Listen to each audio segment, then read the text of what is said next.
आज इस वेबिनार में उपस्थित सभी विद्यार्थी एवं उनके अभिभावक, आप सभी को पुनः सादर जय जिनेंद्र। आज का ये वेबिनार विद्यार्थियों के अल्पसंख्यक लाभों पर यह कार्यक्रम वेबिनार आयोजित है।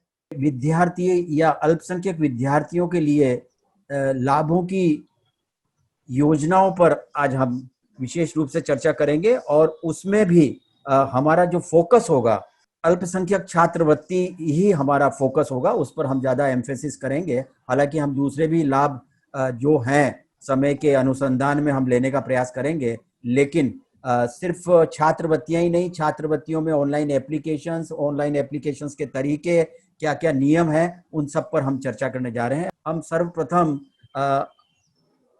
अल्पसंख्यक मंत्रालय भारत सरकार के द्वारा प्रधानमंत्री के 15 सूत्री कार्यक्रम के तहत चलाई जा रही विद्यार्थियों के लिए विभिन्न योजनाओं की पर हम चर्चा करेंगे और उसके बाद महाराष्ट्र सरकार भी अल्पसंख्यक समुदाय के लिए कुछ योजनाएं चलाती हैं विद्यार्थियों के लिए, उस पर चर्चा होगी। और इकोनॉमिकल वीकर सेक्शन, ये एक नया अधिनियम है जो कुछ 2 वर्ष पूर्व आया। ये क्या है एग्जैक्टली और इसमें अल्पसंख्यक समुदाय कैसे जुड़ सकते हैं, उसके ऊपर चर्चा भी हम करने का प्रयास करेंगे। साथियों, विद्यार्थियों के लिए 5 क्षेत्र हैं लाभों के: स्कॉलरशिप्स यानी छात्रवृत्तियां, फाइनेंशियल असिस्टेंस यानी आर्थिक सहायताएं, एजुकेशन लोन, शैक्षणिक कर, फेलोशिप्स, अध्येतावृत्ति और फ्री कोचिंग की फैसिलिटी भी जो है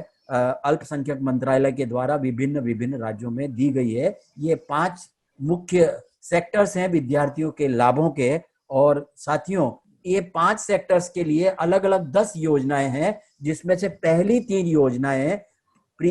4 योजनाएं pre matric scholarship scheme, post matric scholarship scheme, merit cum means and Begum Hazrat Mahal scholarship scheme for girls student only. ये 4 जो हैं योजनाएं अल्पसंख्यक समुदाय के छात्रों के लिए, विद्यार्थियों के लिए योजनाएं हैं छात्रवृत्ति की। इसके अलावा आर्थिक सहायता की योजनाएं हैं। नई उड़ान स्कीम जो है वो आर्थिक सहायता के लिए है। फेलोशिप के लिए मौलाना आजाद नेशनल फेलोशिप है। कोचिंग्स की 2-3 अलग अलग योजनाएं हैं और कम ब्याज दर के ऊपर NMDFC की योजनाएं हैं शैक्षणिक कर देने के लिए, लोन देने के लिए। और यदि विद्यार्थी बाहर पढ़ रहा है, विदेश में पढ़ रहा है, तो उसके लिए पढ़ो परदेश योजना है, जिसके तहत वो कुछ लाभ इंटरेस्ट के अंदर प्राप्त कर सकता है। इस तरह की अलग अलग योजनाएं हैं। हम शुरुआत कर रहे हैं स्कॉलरशिप से, छात्रवृत्ति योजनाओं से। साथियों, पहली योजनाएं हैं प्री मैट्रिक स्कॉलरशिप स्कीम, ये स्कीम का नाम है और इसमें 1ली से 10वीं तक के विद्यार्थी सम्मिलित हैं। यानी ये योजना सिर्फ उनके लिए प्रभावी है जो 1ली कक्षा से 10वीं कक्षा के तक पढ़ रहे हैं। इसमें पात्रता उन विद्यार्थियों की या परिवारों की है जिनकी पारिवारिक आय 1 लाख रुपए से कम है। वार्षिक आय 1 लाख रुपए से कम है, यानी ऑफिशियल इनकम 1 लाख रुपए से कम होनी चाहिए। और दूसरा, उनके पास सरकारी अधिकृत अधिकारी द्वारा जारी किया हुआ इनकम सर्टिफिकेट उनके पास उपलब्ध है। ऐसे लोग इसके लिए पात्रता रखते हैं। इसके अंदर कक्षा 6 से 10वीं तक के विद्यार्थियों के लिए अधिकतम 4,000 रुपया एडमिशन और ट्यूशन फी कुल मिलाकर 4,000 रुपया देने का प्रावधान है। साथियों, ये योजना 1 से 10वीं तक है, लेकिन इसमें जो मुख्य जो है वो 6ठी से 10वीं के विद्यार्थियों के लिए लाभ ज्यादा है। 1ली से 5वीं के कक्षा के विद्यार्थियों के लिए बहुत कम लाभ है, जिसकी हम आगे चर्चा करते हैं। और मित्रों, मेंटेनेंस अलाउंस, ये ट्यूशन फी और एडमिशन फी जो दी जाती है, इसके अतिरिक्त मेंटेनेंस अलाउंस दिया जाता है जो डे स्कॉलर को 10 महीनों के लिए, क्योंकि शैक्षणिक सत्र 10 महीने का होता है, तो 100 रुपया प्रति माह यानी 1,000 रुपया प्रति वर्ष दिया जाता है। तो ऐसे विद्यार्थी जो प्रथम कक्षा से लेकर 5वीं कक्षा तक हैं, उनके लिए प्रति वर्ष ये लाभ मात्र 1,000 रुपया सालाना है। लेकिन कक्षा 6 से लेकर जो 10वीं कक्षा तक के विद्यार्थी हैं उनके लिए ये लाभ जो है अधिक है। यदि डे स्कॉलर है तो उसके लिए 1,000 रुपया अतिरिक्त है, यानी 4,000 रुपया फीस और 1,000 रुपया मेंटेनेंस अलाउंस, यानी कुल मिलाकर 5,000 रुपया अधिकतम। देखिए अधिकतम जो है ये शब्द समझना जरूरी है, क्योंकि कुछ लोग इसको ऐसा इंटरप्रीट कर लेते हैं कि साहब हमको 5,000 रुपया मिलेंगे, लेकिन ये अधिकतम राशि है। यदि फीस की राशि 4,000 रुपए से कम भरी गई है तो कम होगी, लेकिन यदि अधिक भरी गई है तो फिर 4,000 रुपए से अधिक नहीं होगी, और मेंटेनेंस अलाउंस एक उस केस के अंदर 5,000 रुपए से अधिक नहीं दे पेबल होगा। ये इस योजना की जो है कुछ टर्म्स कंडीशंस हैं। लेकिन जो हॉस्टलर हैं, जो अपने घर से, डे स्कॉलर का मतलब जो है दैनिक विद्यार्थी है, जिसको 100 रुपया प्रति माह मेंटेनेंस अलाउंस मिल रहा है। दैनिक विद्यार्थी का अर्थ यह है कि जो विद्यार्थी अपने घर से निकलता है, स्कूल जाता है और वापस घर आ जाता है, वो दैनिक विद्यार्थी है। लेकिन ऐसे विद्यार्थी जो अपने नगर से, अपने गांव से या शहर से दूर किसी दूसरे नगर शहर के अंदर शिक्षा प्राप्त कर रहे हो, वो हॉस्टलर हैं। चाहे जरूरी नहीं है कि वो किसी हॉस्टल में रहते हो, वो कोई भी कमरा भाड़े पर लेकर भी रह सकते हैं, पीजी में भी रह सकते हैं। यदि कोई हॉस्टल में रह रहे हैं तो वो भी उनके लिए अलाउड है। लेकिन वो ऐसे विद्यार्थी जो अपने नगर से बाहर किसी दूसरे अन्य नगर में जाकर शिक्षा प्राप्त कर रहे हैं, वो हॉस्टलर गिने जाते हैं, और उनके लिए 600 रुपया प्रति माह मेंटेनेंस अलाउंस है 10 महीने के लिए, यानी 6,000 रुपया। तो जो कक्षा 6 से लेकर 10वीं तक का विद्यार्थी यदि वो हॉस्टलर है तो उसके लिए अधिकतम राशि की जो सीमा है वो 10,000 रुपए तक है।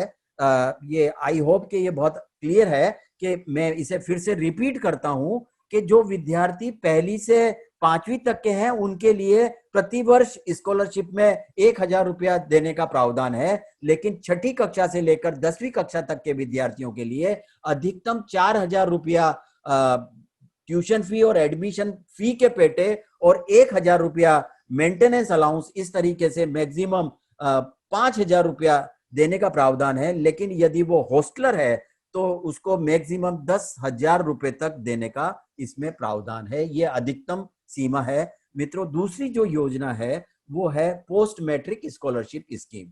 इस योजना के तहत 11वीं कक्षा से लेकर इस देश में जितने भी कोर्सेज चलते हैं, चाहे वो अंडर ग्रेजुएशन के हों, पोस्ट ग्रेजुएशन के हों, या डिप्लोमा कोर्स हो, वोकेशनल ट्रेनिंग हो, या और भी नर्सिंग का कोर्स हो, अन्य सैकड़ों नहीं हजारों कोर्स हैं जो इस योजना के अंदर समाहित किए गए हैं। सिर्फ कुछ कोर्स ऐसे हैं जो टेक्निकल और प्रोफेशनल हायर एजुकेशन से रिलेटेड हैं, वो इसमें समाहित नहीं है, जिसकी चर्चा हम अगली स्लाइड में करने जा रहे हैं। मित्रों, ऐसे विद्यार्थी जो 11वीं कक्षा से ऊपर किसी भी पाठ्यक्रम में वो शिक्षा प्राप्त कर रहे हो, इस योजना में वो पात्रता रखते हैं यदि परिवार की वार्षिक आय, ऑफिशियल वार्षिक आय 2 लाख रुपए से कम है।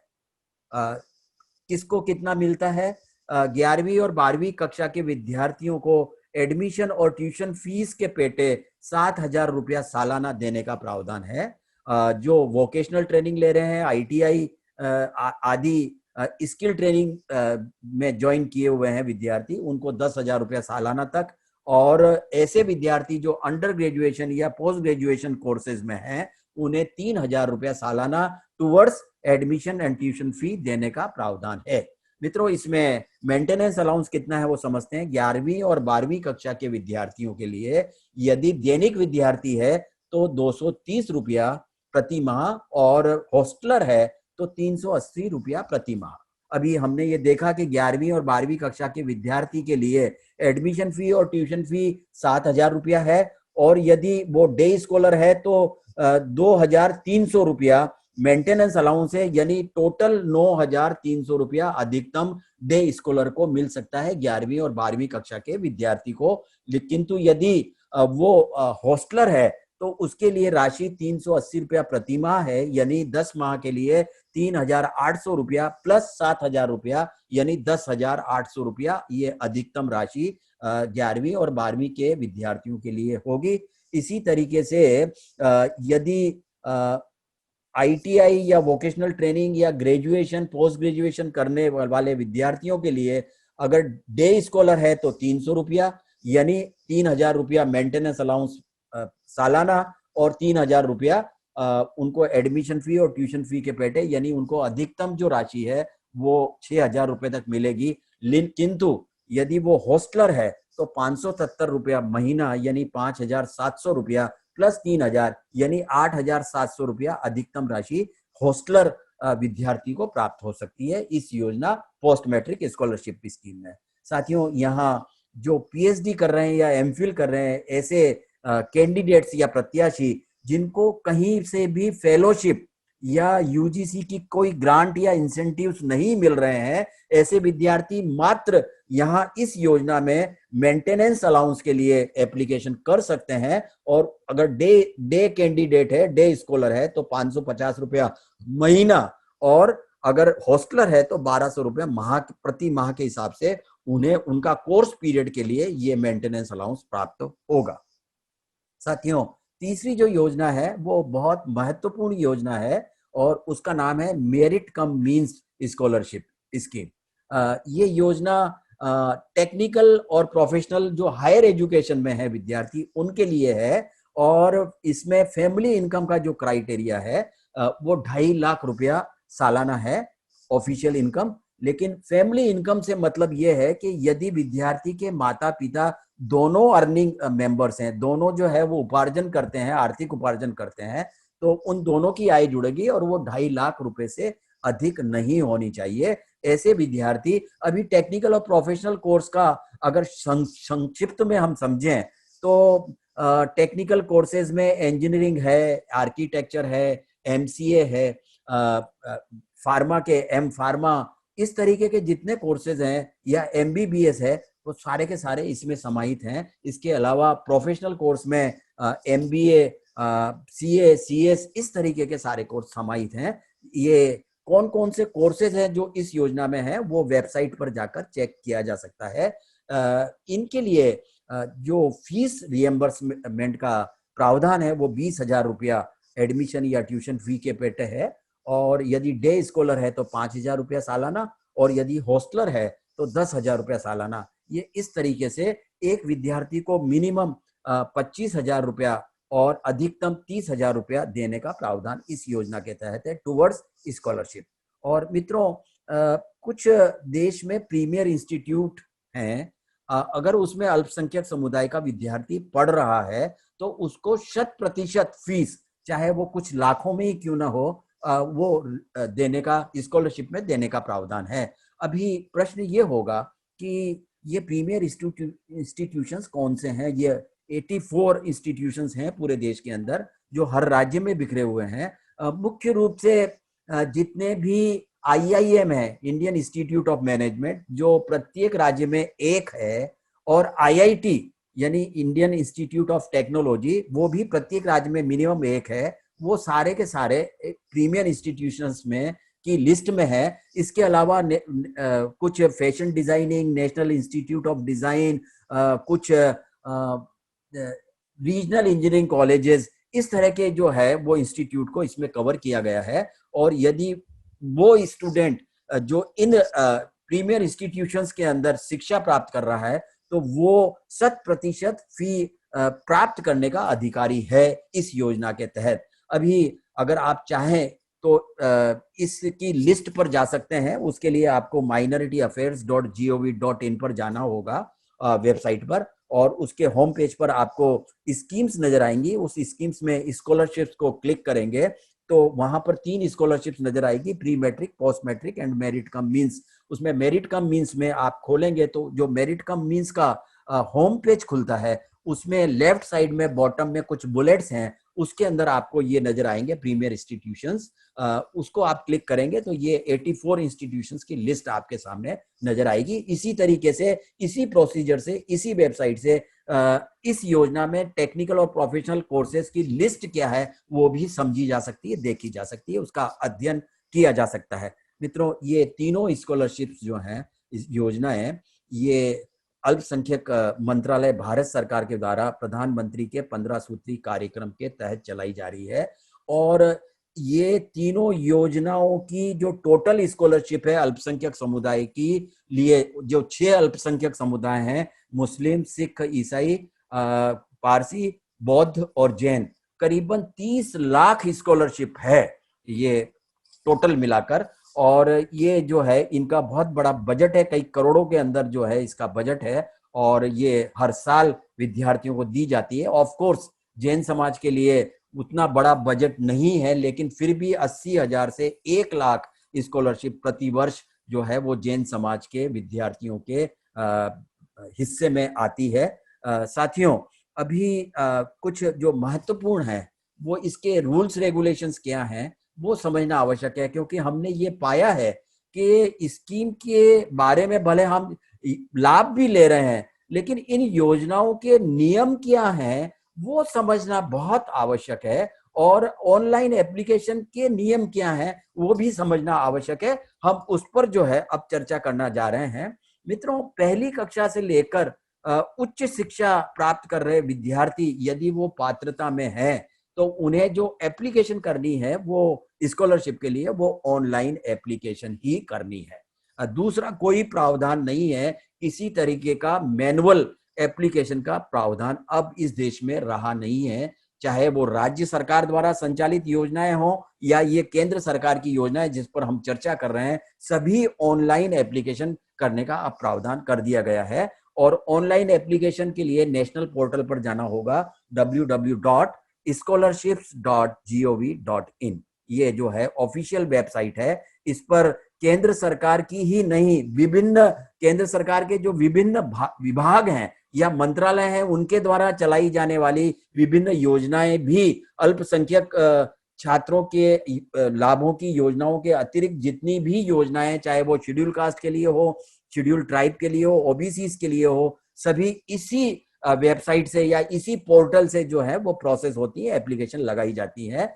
और इस योजना में एप्लीकेशन का जो हमारा पोर्टल खुलता है जहां हम एप्लीकेशन करते हैं, वहीं से हमें इसकी प्रिंट भी मिलती है, पीडीएफ प्रिंट मिलती है। तो इसकी पीडीएफ प्रिंट निकाल कर और जितने भी डॉक्यूमेंट्स जो हैं वो हमें सबमिट करने हैं, वो इस प्रिंट के साथ अटैच करके जिस शिक्षण संस्थान में विद्यार्थी पढ़ रहा है वहां प्रिंसिपल को या ऑफिस में जमा कराने की जो है जरूरत होती है। बहुत पहले इस पोर्टल पर एप्लीकेशंस की जो डॉक्यूमेंट्स मांगे गए थे वो अपलोड हुआ करते थे, लेकिन पिछले 2-3 साल से वो सिस्टम बंद कर दिया गया है। अब जो है जितने भी डॉक्यूमेंट्स मांगे गए हैं, इस पोर्टल से निकाली जाने वाली एप्लीकेशन की कॉपी या पीडीएफ प्रिंट, उसको जो है उसके साथ सारे डॉक्यूमेंट्स अटैच करके हमें स्कूल के जो संबंधित स्कूल है हमारा, जहां हम पढ़ रहे हैं, जहां विद्यार्थी पढ़ रहा है, वहां के प्रिंसिपल या ऑफिस कर्मचारियों के पास जमा कराने की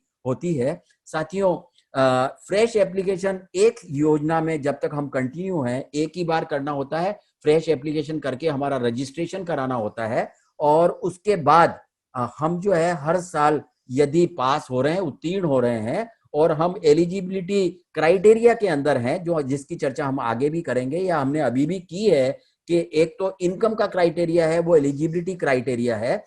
यदि विद्यार्थी की जो इनकम की सीलिंग हमने बताई, प्री मैट्रिक के लिए 1 लाख, पोस्ट मैट्रिक के लिए 2 लाख और मेरिट कम मींस के लिए 2.5 लाख, वो इनकम क्राइटेरिया है। अगर उसके अंदर है तो वो पात्रता रखता है अगले साल भी एप्लीकेशन करने का, तो वो रिन्यूअल एप्लीकेशन करेगा यदि वो पास हुआ है फाइनल एग्जामिनेशन में 50% से ऊपर मार्क्स लाकर।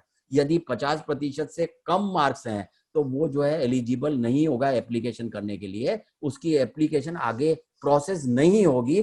तो ऐसे विद्यार्थी जो यदि इनकम का क्राइटेरिया लांघ चुके हैं उनका परिवार, या वो अनुत्तीर्ण हो गए हैं, फेल हो गए हैं, या फिर उनके मार्क्स 50% से कम है, तो वो पात्रता खो देंगे। उन्हें जो है अगले साल जब वो वापस अगर ठीक से पास हो रहे हैं और अच्छे नंबरों से पास हो रहे हैं तो पुनः वो पात्रता प्राप्त करेंगे। साथियों, इसमें विद्यार्थी राज्य सरकार की या अन्य सरकारों की या अन्य विभागों की कोई योजना के तहत लाभ नहीं ले रहा हो तो ही इन योजनाओं में वो पात्रता रखेगा। और माइनॉरिटी सर्टिफिकेट एसेंशियल नहीं है, ये एक बहुत बड़ा भ्रम आज भी हमारी कम्युनिटी में है कि सर जब तक हमको सर्टिफिकेट नहीं मिलेगा माइनॉरिटी का, हम एप्लीकेशन कैसे करेंगे। ये बिल्कुल गलत है, ये एक भ्रम है, इसको तोड़ना आवश्यक है। अभी इन योजनाओं में एप्लीकेशन करने के लिए हमें किसी तरीके का माइनॉरिटी का सर्टिफिकेट नहीं चाहिए, चाहे वो सरकार दे रही हो, देती नहीं है, लेकिन अगर दे रही है तो वो हमको लेना नहीं है, जरूरत नहीं है।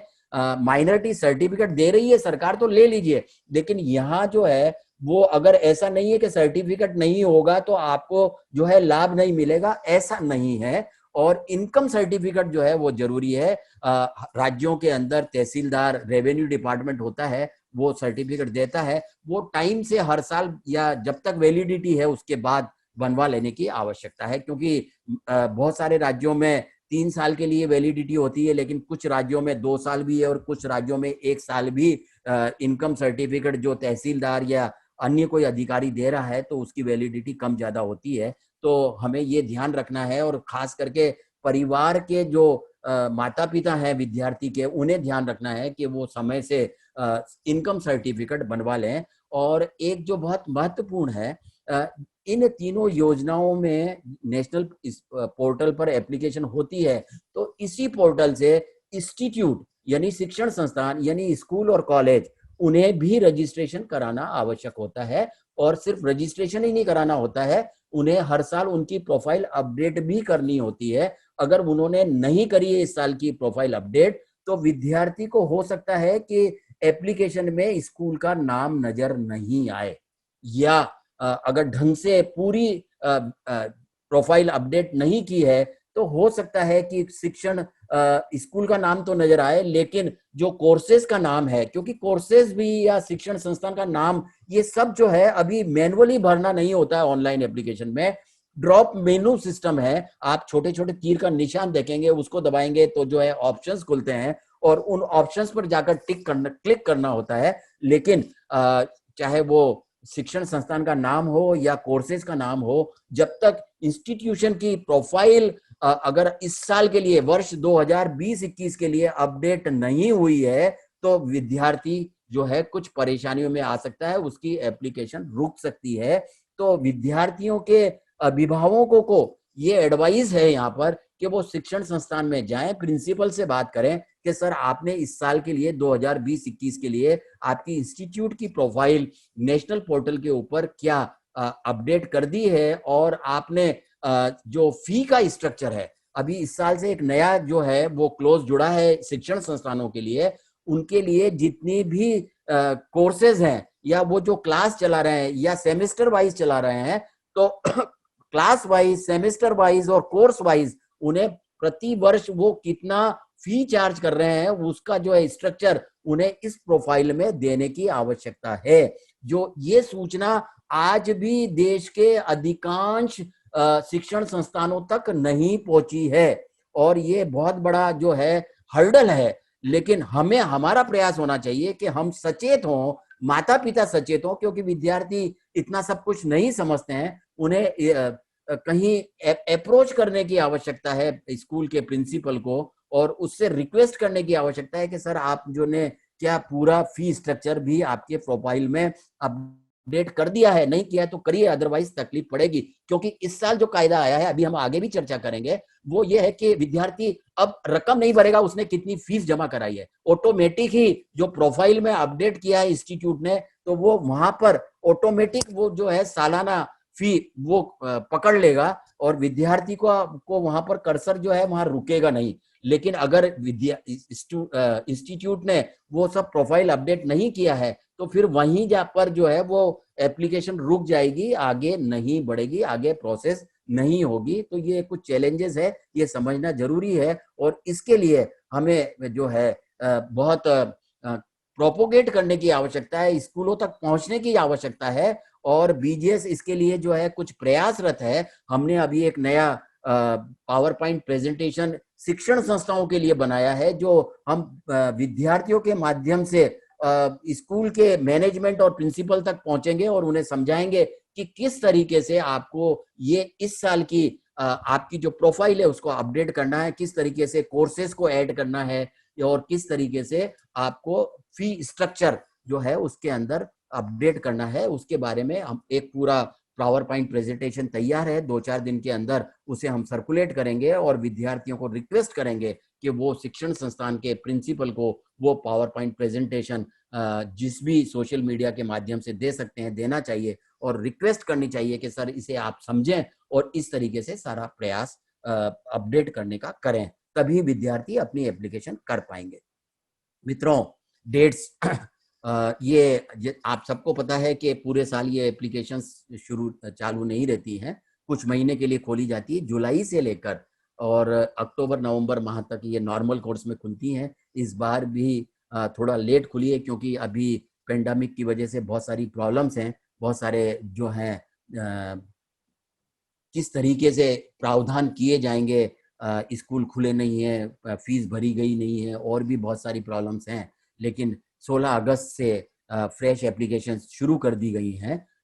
ये 16 अगस्त से 31 अक्टूबर तक खुलेंगी इस वर्ष में। हो सकता है कि कुछ एक्सटेंशन आए, नॉर्मल कोर्स में आता है 15-20 दिन का या महीने भर का एक्सटेंशन भी आता है, तो नवंबर तक ये जो है एप्लीकेशन इस वर्ष शायद खुली रहें ऐसी संभावना है, लेकिन फिलहाल जो है वो 31 अक्टूबर तक खुली हुई है। मिनिस्ट्री ऑफ माइनॉरिटी अफेयर्स का मैंने जो अभी जिक्र किया था वेबसाइट का, उस पर अगर आप जाएंगे तो होम पेज पर ही स्क्रॉलिंग नजर आएगा कि कौन कौन सी स्कॉलरशिप्स खुली हुई हैं। नेशनल पोर्टल पर भी स्क्रॉलिंग होता है, न्यूज़पेपर के अंदर भी राज्य सरकारें इसके बारे में जो है सूचना देती हैं, और of course BJS minority WhatsApp update service से हम जो है ये सूचना बहुत समय से पूरे जैन समाज के अंदर प्रसारित करते हैं। सिर्फ जैन समाज ही नहीं, उसके माध्यम से जो है सोशल मीडिया के माध्यम से पूरे देश के सभी समुदायों तक ये सूचना जाती है। मित्रों, अमाउंट ट्रांसफर जो है छात्रवृत्ति का, अब वो और किसी के अकाउंट में नहीं जाता है, सिर्फ विद्यार्थी के अकाउंट में ही जाता है, और ये आवश्यक है कि विद्यार्थी का ही अकाउंट हो, बैंक अकाउंट उसी राज्य में हो जिसमें वो विद्यार्थी पढ़ रहा है, क्योंकि ये देखा गया है कि कुछ विद्यार्थियों का पढ़ तो वो गुजरात में रहे या महाराष्ट्र में पढ़ रहे हैं, लेकिन उनका बैंक अकाउंट आसाम का है या तमिलनाडु का है, तो स्टेट नोडल ऑफिसर्स को ये डाउट जाता है कि ये जो है फेक एप्लीकेशन है और रिजेक्ट कर दी जाती है। तो ये बहुत ध्यान रखने की आवश्यकता है कि विद्यार्थी जहां जिस राज्य में पढ़ रहा है उसी राज्य में उसका बैंक अकाउंट भी हो, और इसमें entitle for scholarship till scheme is continuing, ये बहुत इंपॉर्टेंट है, इसको समझने की आवश्यकता है। एक विद्यार्थी, इसको उदाहरण से समझते हैं कि एक विद्यार्थी जो प्री मैट्रिक स्कॉलरशिप में 1ली से 10वीं के बीच का विद्यार्थी है, से फॉर एग्जांपल के 3री क्लास के विद्यार्थी ने एप्लीकेशन की और उसकी एप्लीकेशन पास हुई, उसको 1000 रुपया मिला, तो अब 4थी कक्षा से लेकर 10वीं कक्षा तक प्री मैट्रिक स्कॉलरशिप एप्लीकेबल है, और विद्यार्थी तब तक जो है उसको अधिकार हो जाएगा। एक बार उसकी एप्लीकेशन पास हो गई तो आगे के जो जितने भी जो हैं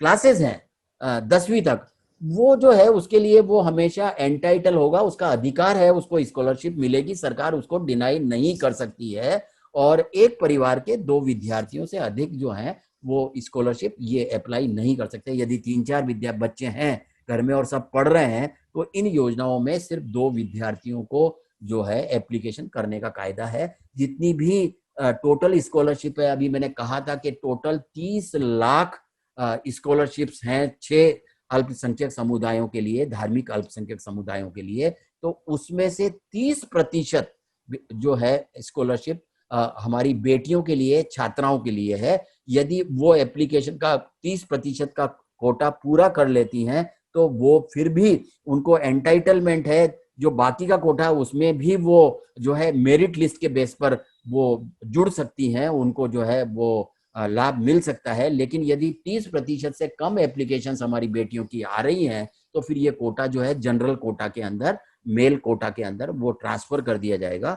इस तरीके का हमारी बेटियां, छात्राएं पढ़ें, खूब पढ़ें, इसके लिए जो है इस तरीके के प्रावधान किए हुए हैं। साथियों, डॉक्यूमेंट्स क्या क्या लगते हैं? फोटो ड्यूली अटेस्टेड, जो अपने स्वयं अटेस्ट करके फोटो के ऊपर सिग्नेचर करके देंगे। इनकम सर्टिफिकेट, जैसा मैंने अभी कहा था, ये तहसीलदार या जो है जो भी राज्य की ऑथोराइज सिग्नेटरी है या इशूइंग अथॉरिटी है उसके माध्यम से ये सर्टिफिकेट जो है जरूरी है लेना। Self declaration of minority by student, विद्यार्थी के पास यदि माइनॉरिटी का सर्टिफिकेट है, कुछ राज्य देते हैं, अगर वो है तो वेल एंड गुड, नहीं है जैसे महाराष्ट्र के अंदर नहीं देते हैं, इशू नहीं होता है माइनॉरिटी का सर्टिफिकेट, तो विद्यार्थी स्वयं प्लेन कागज के ऊपर जो है ये डिक्लेरेशन करेगा कि मैं इस समुदाय से हूँ, जैन हूँ, मुस्लिम हूँ, सिख हूँ, पारसी हूँ, तो वो मान्य है और उसको मान्य रखा जाता है। सेल्फ अटेस्टेड मार्कशीट, मार्कशीट जो है पिछले साल की आपको स्वयं उसको सर्टिफाई करके देना है। इसमें भी एक टेक्निकल प्रॉब्लम है जो हम आगे समझेंगे, क्योंकि मास प्रमोशन हुआ है और मार्कशीट फाइनल एग्जाम की मिली नहीं है, तो वो किस तरीके से जो है हम रिजोल्व करेंगे उस पर हम आगे चर्चा करेंगे। फी रिसीट्स, यदि फी जमा करा दी गई है तो उसकी रसीद जो है वो आवश्यक होगी। बैंक पासबुक की जो पेज, फर्स्ट पेज है जिसके ऊपर नाम और बैंक का नाम, एड्रेस, ब्रांच का नाम, IFSC कोड सब लिखा होता है, उसकी कॉपी लगाने की आवश्यकता है। आधार कार्ड की कॉपी लगाने की आवश्यकता है। और विद्यार्थी का प्रूफ ऑफ रेजिडेंस, जो जहाँ रह रहा है, कोई भी चाहे इलेक्ट्रिसिटी बिल हो या टेलीफोन बिल हो या और कोई राशन कार्ड हो, वो प्रमाण आवश्यक होगा। ये जो है सिर्फ इतने ही डॉक्यूमेंट्स मांगे जाते हैं और ये डॉक्यूमेंट्स जैसा मैंने पहले कहा था, एप्लीकेशन की कॉपी के साथ ये सारे डॉक्यूमेंट्स प्रिंसिपल के पास संबद्ध शिक्षण संस्थान में जमा कराने को रहेंगे। मित्रों, कुछ बहुत इंपॉर्टेंट बातें हैं जहां कुछ गड़बड़ हो जाती है, वो समझें हम कि बैंक अकाउंट वो विद्यार्थी का ही होना चाहिए। हालांकि नियमों में ये लिखा गया है कि जॉइंट अकाउंट हो सकता है, लेकिन जॉइंट अकाउंट में एक शर्त यह है कि विद्यार्थी का नाम पहले होना चाहिए। अगर बाद में विद्यार्थी का नाम है तो वो बैंक अकाउंट वैलिड नहीं होगा। इसलिए अभिभावक विशेष रूप से ध्यान दें कि जो अगर जॉइंट अकाउंट है तो विद्यार्थी का नाम पहला है और बाद में पिता या माता का नाम है। और अगर विद्यार्थी का अकेले का अकाउंट है तो वेल एंड गुड, बहुत अच्छा है। दूसरा, KYC अकाउंट होना चाहिए, यानी आधार कार्ड से जुड़ा हुआ अकाउंट होना चाहिए। अगर KYC अकाउंट नहीं है और एप्लीकेशन जो है वो पास होगी ही नहीं, क्योंकि बैंक अकाउंट वैलिडेट होता है उस एप्लीकेशन जो है फाइनली एक्सेप्टेंस हो या रिजेक्शन हो उसके पहले, तो उसके अंदर यदि KYC अकाउंट नहीं है तो विद्यार्थी की एप्लीकेशन जो है वो रिजेक्ट कर दी जाएगी। इसलिए KYC होना बहुत जरूरी है।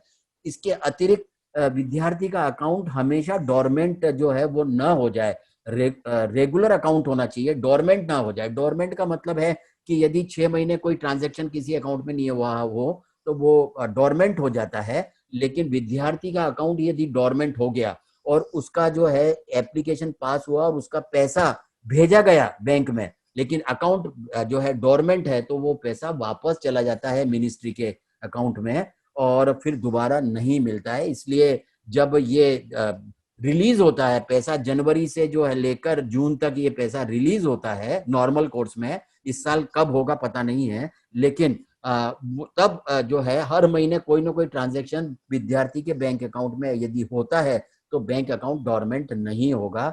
हायर इनकम ग्रुप्स अप्लाई न करें, क्योंकि जैन समाज के लिए बहुत लिमिटेड स्कॉलरशिप्स हैं और जो सक्षम लोग हैं वो कम का सर्टिफिकेट लाकर कहीं ये छात्रवृत्तियां प्राप्त करने की कोशिश न करें, ऐसी आपसे करबद्ध प्रार्थना है। क्योंकि किसी भी जरूरतमंद विद्यार्थी का हम अधिकार छीन लेंगे अगर ऐसा करेंगे तो। इनकम सर्टिफिकेट की हम बात कर चुके हैं, ये समय से लेकर रख लेना चाहिए, क्योंकि जून महीने से पहले हमें ये सर्टिफिकेट या जून महीने तक इशू करा लेना चाहिए। Ensure institute is registered on NSP, ये मैं अभी सारी चर्चा कर चुका हूं। लेकिन आज भी लाखों की संख्या में ऐसे शिक्षण संस्थान हैं जिन्हें इन सब नियमों के बारे में जानकारी नहीं है। वहां यदि कोई अल्पसंख्यक समुदाय का या दूसरी स्पेशल कैटेगरी का विद्यार्थी पढ़ रहा है तो वो छात्रवृत्ति से वंचित रह जाता है। सो इट इज रिक्वेस्टेड कि अभिभावक इसको समझें और प्रिंसिपल से बात करें कि सर आपने NSP के ऊपर यानी नेशनल स्कॉलरशिप पोर्टल के ऊपर आपने इंस्टीट्यूट लॉगिन में जाकर अपना रजिस्ट्रेशन कर लिया है, नहीं किया है तो प्लीज करिए, क्योंकि हम एप्लीकेशन अदरवाइज नहीं कर पाएंगे। और दूसरा, जैसा मैंने ये कहा था कि सिर्फ रजिस्ट्रेशन ही नहीं, अगर पुराने जो इंस्टीट्यूट हैं जिन्होंने ऑलरेडी रजिस्ट्रेशन कर रखा है तो इस साल भी उन्हें 2020-21 के लिए फिर से प्रोफाइल में जाकर यदि कोई परिवर्तन है तो वो परिवर्तन करे और नहीं है तो उसको जो सबमिशन का बटन है उसको सबमिशन का बटन दबाना है। इसका मतलब उन्होंने रीसबमिट प्रोफाइल कर दिया है। ये बहुत आवश्यक है। एप्लीकेशन वेरिफिकेशन भी बहुत आवश्यक, समझना आवश्यक है कि विद्यार्थी ने एप्लीकेशन तो कर दी, लेकिन क्योंकि विद्यार्थियों को ये सारे नियम नहीं पता है कि आगे के प्रोसेस क्या है। एक प्रोसेस ये हुआ कि विद्यार्थी ने एप्लीकेशन की, लेकिन इसके बाद के पोस्ट एप्लीकेशन प्रोसेस क्या है वो विद्यार्थी को भी समझने की आवश्यकता है और विद्यार्थी के अभिभावक माता पिता को भी समझने की आवश्यकता है। क्योंकि नेक्स्ट प्रोसेस एप्लीकेशन बाद का ये है कि इंस्टीट्यूट वेरिफिकेशन करता है, उसके बाद दूसरे आगे के प्रोसेस शुरू होते हैं। इसलिए एप्लीकेशन वेरिफिकेशन स्कूल ने या कॉलेज ने या इंस्टीट्यूशन ने कर दिया है, इसकी खातिरी करने की जवाबदारी विद्यार्थी या उसके अभिभावकों की है। और ड्यूरेशन ऑफ ऑनलाइन एप्लीकेशन, जैसा मैंने अभी कहा था कि ये कब खुलता है, इसके लिए जो है ध्यान रखने की जरूरत है। कब खुल रहा है, कब बंद होगा, उसके बीच में हम, ऐसा तो नहीं है कि समय चूक जाएंगे। मेरे पास हर साल कुछ ऐसे विद्यार्थियों के फोन आते हैं, वो कहते हैं कि सर हम तो पता नहीं था, हमने तो एप्लीकेशन करी नहीं। मैंने कहा भैया बेटा अब तो जो है आपका समय निकल गया और एप्लीकेशन जो है बंद कर दी गई है, अब आप एप्लीकेशन नहीं कर सकेंगे। लेकिन दूसरे साल जो है आप केयरफुल रहें, विजिलेंट रहें, अलर्ट रहें और समय से कब खुल रही है एप्लीकेशंस, जून माह में जनरली जो है ये हमें ये चेक करने की आवश्यकता रहती है।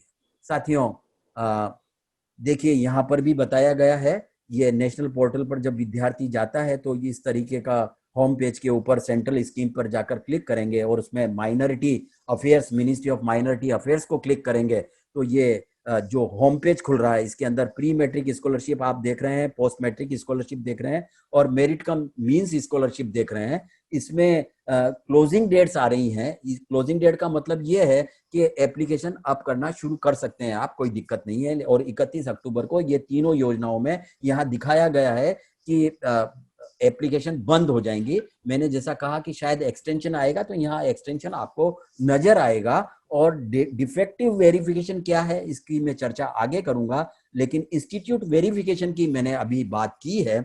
31 अक्टूबर लास्ट डेट है, तो स्कूल के द्वारा या इस शिक्षण संस्थान के द्वारा वेरिफिकेशन 15 नवंबर को बंद होगा। यानी जब भी अगर एक्सटेंशन आया, सपोज अभी एक एक्सटेंशन आ रहा है कि विद्यार्थी इन तीनों योजनाओं में 15 नवंबर तक एप्लीकेशन कर सकेंगे, तो फिर वेरिफिकेशन की जो डेट होगी इंस्टीट्यूट के द्वारा वो 31 नवंबर हो जाएगी। यानी 15 दिन का जो है ग्रेस पीरियड है, उनके लिए 15 दिन का मार्जिन है। ये बहुत अच्छी तरीके से समझ लें।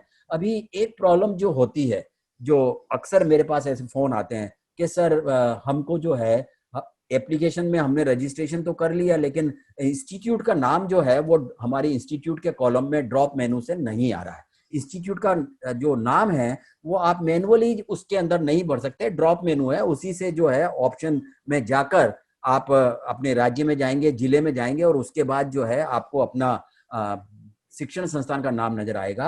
लेकिन ऐसे बहुत सारे केसेस हैं कि जैसा मैं अभी कह रहा था कि इंस्टीट्यूट ने अभी तक जो है रजिस्ट्रेशन ही नहीं कराया है, तो उन विद्यार्थी जो हैं वो एप्लीकेशन से वंचित रह जाते हैं। और यदि वो प्रिंसिपल को अप्रोच भी करते हैं तो वो कुछ इस तरीके के भी जवाब मिलते हैं कि भाई हमें तो कुछ ABCD पता नहीं है, हमारे पास तो आज तक सरकारी आदेश आया नहीं है, इस तरह की भी बात करते हैं। लेकिन अगर ऐसा है तो आप जो है घबराएं नहीं, प्रिंसिपल से हमारी बात कराएं। और जैसा मैंने अभी कहा, मैं PPT आपको भेजने वाला हूं, उस PPT से को यदि आप शेयर करेंगे स्कूल मैनेजमेंट को तो निश्चित रूप से अभी जो है आपकी समस्या का समाधान हो जाएगा।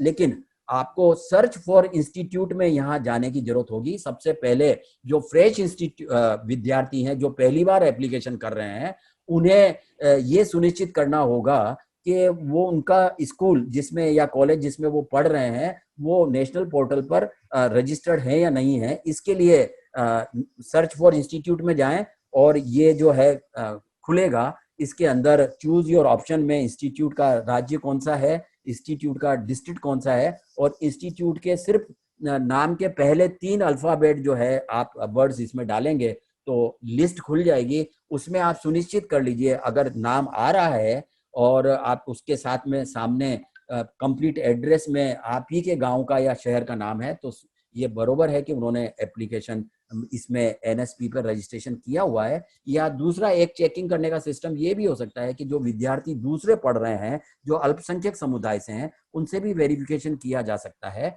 लेकिन ऐसा भी हो सकता है कि यदि इस साल के लिए उन्होंने प्रोफाइल अपडेट नहीं की हो तो शायद हो सकता है कि यहाँ न दिखाए, ऐसा भी बन सकता है। जरूरी नहीं है कि ऐसा बने, लेकिन ऐसा भी बन सकता है। तो इसके लिए ये दो प्रोसीजर समझना विद्यार्थी और माता पिता के लिए बहुत आवश्यक है। मित्रों, कुछ ऐसा होता है कि हमारे पास ऐसे भी फोन आते हैं कि सर हमने तो एप्लीकेशन तो कर दी थी, उसके बाद अभी तक सब विद्यार्थियों के पैसे आ गए, हमारे पैसे नहीं। ऐसा भी होता है और काफी विद्यार्थियों का होता है, क्योंकि उन्हें यह पता नहीं है कि एप्लीकेशन करने के बाद के प्रोसेस क्या है, जिन्हें पोस्ट एप्लीकेशन प्रोसेस कहेंगे। उन पर जो है विद्यार्थियों का को अलर्ट रहने की आवश्यकता है, या विद्यार्थी के माता पिता को अलर्ट रहने की आवश्यकता है। उसे हम समझते हैं student registration and application submission, ये पहला चरण है। इसके बाद का दूसरा चरण जो है वो verification of application by educational institute, जो संबद्ध शिक्षण संस्थान है उसने वेरिफिकेशन का काम किया नहीं किया, जिसकी चर्चा मैंने अभी आपसे डिटेल में की है। उसके बाद अगर इंस्टीट्यूट वेरिफिकेशन कर देता है तो ये जो है डिस्ट्रिक्ट में जाता है, डिस्ट्रिक्ट माइनॉरिटी ऑफिसर के पास जाता है, और वो उसको वेरीफाई करके आगे स्टेट माइनॉरिटी डिपार्टमेंट को देता है, जिसे हम कहते हैं स्टेट माइनॉरिटी नोडल ऑफिसर। वहां वेरिफिकेशन होता है। ये 4 लेवल हैं। इन चारों लेवल का जो है विद्यार्थी को एसएमएस आना चाहिए। जब जब ये लेवल पर वेरिफिकेशन का काम पूरा होगा, विद्यार्थी को आना ही चाहिए। अगर इंस्टीट्यूट ने वेरिफिकेशन नहीं किया है तो कोई एसएमएस नहीं आएगा, इसका मतलब उसकी एप्लीकेशन कहीं रुकी हुई है, और उसे जो है अलर्ट होकर या उसके विद्यार्थी के माता पिता को बात करनी होगी कि सर ये अभी तक हमको मिला नहीं है। ये एप्लीकेशन करने के 15 दिन के बाद ही शिक्षण संस्थान से अप्रोच करना शुरू कर देना चाहिए। ये जो है विद्यार्थी और उनके अभिभावकों के लिए सुझाव है। साथियों, अभी हम किस तरीके से एक विद्यार्थी अपनी एप्लीकेशन का स्टेटस चेक कर सकता है, तो यहाँ पर जो है पोर्टल के ऊपर ही होम पेज पर आप लॉगिन करेंगे। लॉगिन करके जो होम पेज खुलेगा उसमें लेफ्ट साइड के अंदर बहुत सारे ऑप्शन हैं, उसमें एप्लीकेशन स्टेटस का भी एक ऑप्शन है। यदि उस पर जाते हैं तो इमीडिएटली ये इस तरीके का आपके पास जो है नजर आएगा फॉर्मेट, जिसके अंदर एप्लीकेशन वेरिफिकेशन बाय स्कूल अगर हो गया है तो यस लिखा हुआ है, फिर स्टेट या डिस्ट्रिक्ट ने कर दिया है तो यस लिखा हुआ है, एप्लीकेशन आधार कार्ड वेरीफाई हो गया है, ये सब ऑटो सिस्टम से होता है तो भी आप यहाँ पर यस लिखा हुआ होगा।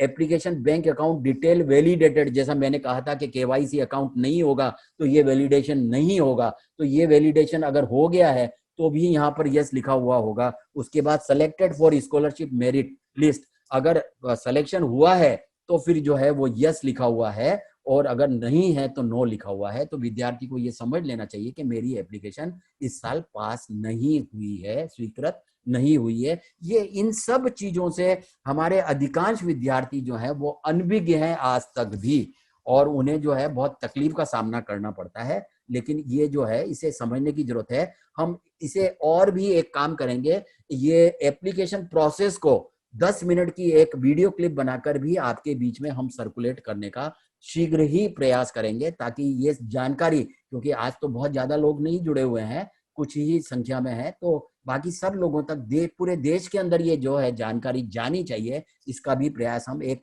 वीडियो क्लिप के माध्यम से और पावर पॉइंट प्रेजेंटेशन के माध्यम से करेंगे।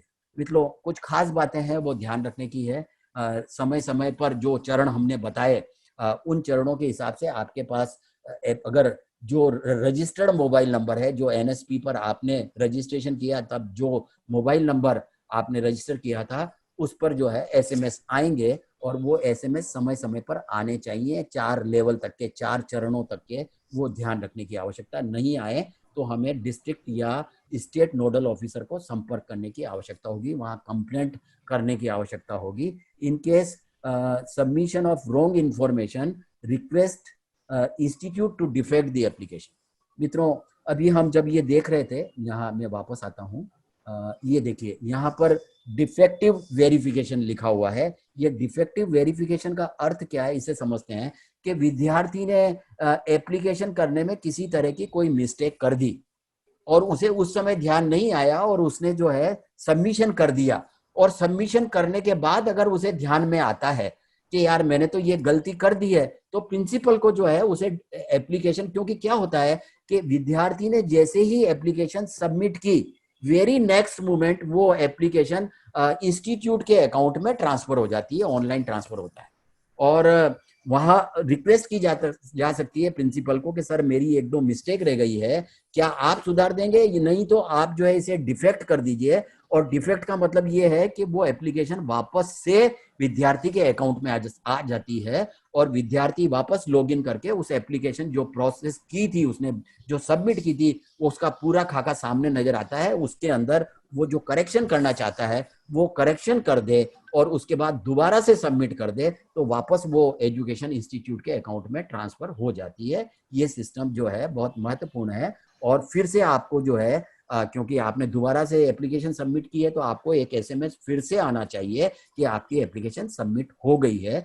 और फिर एप्लीकेशन वेरिफिकेशन और उसके बाद के जितने भी एसएमएस आपके पास, 4 एसएमएस जो है वो मिनिमम आपको आने चाहिए। अगर नहीं आ रहे हैं तो वो चिंता का विषय विद्यार्थी के लिए होना चाहिए, और या तो प्रिंसिपल से बात करें या फिर स्टेट नोडल ऑफिसर से बात करें। इस तरीके का प्रोसीजर है। Submit the application duly rectified, ये अपन ने चर्चा कर ली है। मित्रों, इस साल विद्यार्थियों के लिए कुछ चैलेंजेस है, और सिर्फ विद्यार्थियों के लिए चैलेंजेस नहीं है ऑनलाइन एप्लीकेशन करने में, ये पूरे सिस्टम के लिए चैलेंज है, जिस पर सरकार को या अल्पसंख्यक मंत्रालय को ऑलरेडी अप्रोच कर लिया गया है। राज्य के सभी नोडल ऑफिसर्स ने अपनी अपनी जो प्रॉब्लम्स हैं कि इस साल क्या प्रॉब्लम्स आ सकती हैं और उनका रेक्टिफिकेशन कैसे होगा, उस पर जो है सरकार के पास या अल्पसंख्यक मंत्रालय के पास ऑलरेडी एप्लीकेशन कर दी गई है। हमसे भी सजेशंस मांगे गए थे, वो सबमिट कर दिए गए हैं, क्या क्या प्रॉब्लम्स हैं। मास प्रमोशन हुआ है इस साल, जिन विद्यार्थियों का मास प्रमोशन हुआ है उन्हें मार्कशीट नहीं मिली, तो एप्लीकेशन के अंदर 50% से ज्यादा मार्क्स होने चाहिए और मार्क्स आपको लिखने हैं, वो आप कर नहीं पाएंगे। अगर नहीं करेंगे तो एप्लीकेशन वहीं रुक जाएगी आपकी। तो इसके लिए एक सजेशन ये है कि आप 50% से ज्यादा का कोई भी अंक उसके अंदर भर दें, आपकी एप्लीकेशन रोके नहीं। मैं उन विद्यार्थियों के लिए बात कर रहा हूं जो रिन्यूअल एप्लीकेशन करने वाले हैं और जिनका इस साल फ्रेश एप्लीकेशन से कोई नाता नहीं है। से फॉर एग्जाम्पल कि 6ठी कक्षा का विद्यार्थी, नेचुरल है, मास प्रमोशन हुआ तो 7वीं कक्षा में गया, तो उसके लिए जो है मार्क्स का जो प्रॉब्लम है वो पिछले साल उसे जितना मिला था उतना भर सकता है, या फिर जो है वो 51% मिनिमम भर दे। ये जो है हमारा सुझाव विद्यार्थी को और विद्यार्थी के माता पिता को है। दूसरा जो एक चैलेंज है वो ये है कि स्कूल खुले नहीं है। आज भी सरकार ने घोषणा की है कि 30 सितंबर तक स्कूल बंद रहेंगे। ऑनलाइन एप्लीकेशन, ऑनलाइन जो स्टडीज हो रही हैं या शिक्षा दी जा रही है वो बरोबर है, लेकिन फिजिकली 30 सितंबर तक स्कूल बंद रहेंगे। तो अभी जो लोग ऑनलाइन शिक्षण ले रहे हैं उन्होंने तो जो है फीस भरी भी है स्कूल में जाकर, क्योंकि वो तो पढ़ाई कर रहे हैं और स्कूल मैनेजमेंट उनसे फीस भी मांग रहा है, तो उन्होंने भरी है, कुछ ने भरी है कुछ ने नहीं भरी है। लेकिन ये अभी मोटे तौर पर जो है ये एडमिशंस पेंडिंग है और फीस भरना भी पेंडिंग है। तो उस केस के अंदर सिर्फ रिन्यूअल एप्लीकेशन में कोई प्रॉब्लम नहीं है। पिछले क्लास से आप प्रमोट हो गए हैं और आप जो है एप्लीकेशन करिए और बिना किसी हिच के एप्लीकेशन करिए, ये हमारा जो है आपको सुझाव है। और अभी एक जो सबसे बड़ी प्रॉब्लम है, जो रिन्यूअल एप्लीकेशंस में जिनका स्कॉलरशिप बदल नहीं रहा है, उसी स्कॉलरशिप में इस साल कंटिन्यू कर रहे हैं, उन्हें तो कोई प्रॉब्लम नहीं है, वो जो है अपनी रिन्यूअल एप्लीकेशन लगा दें, शायद उन्हें कोई किसी तरह की तकलीफ नहीं आएगी। 3 सजेशंस हमने आपको ऑलरेडी दिए हैं। लेकिन अभी बहुत सारे ऐसे कैरिकुलम्स हैं, सिलेबस हैं, ऐसे कोर्सेज हैं जिनके फाइनल एग्जाम कंडक्ट ही नहीं हुए और उन विद्यार्थियों का मास प्रमोशन नहीं हुआ है। ऐसे विद्यार्थियों के लिए कुछ तकलीफें हैं, उन्हें वेट करना पड़ेगा 30 सितंबर तक। अभी नई जो नियम आएंगे, क्योंकि सरकार को अप्रोच किया है, जो नए नियम आएंगे वो नियम आपसे हम शेयर करेंगे, आपको एडवाइस करेंगे। ये वेबिनार्स आगे भी होते रहेंगे, जो आप जुड़ेंगे तो निश्चित रूप से आपको सारी सूचनाएं प्राप्त होंगी। लेकिन फ्रेश एप्लीकेंट्स जिनको इस साल नया रजिस्ट्रेशन करना है, नई स्कीम में जो है जाना है, या उन्होंने आज तक लाभ नहीं लिया, पहली बार लाभ लेने वाले हैं, वो सब विद्यार्थी अभी राह देखें, वेट करें, पेशेंस रखें 30 सितंबर के बाद, क्योंकि 31 अक्टूबर तक योजना खुली हुई है, उसके बाद भी एक्सटेंशन आने वाला है। इसलिए डरे नहीं, किसी तरीके की आपकी एप्लीकेशन रुकेगी नहीं, आप एप्लीकेशन कर पाएंगे। लेकिन अभी आज जो है वो माहौल आपके लिए जो है वो योग्य नहीं है, आप एप्लीकेशन आज नहीं कर पाएंगे।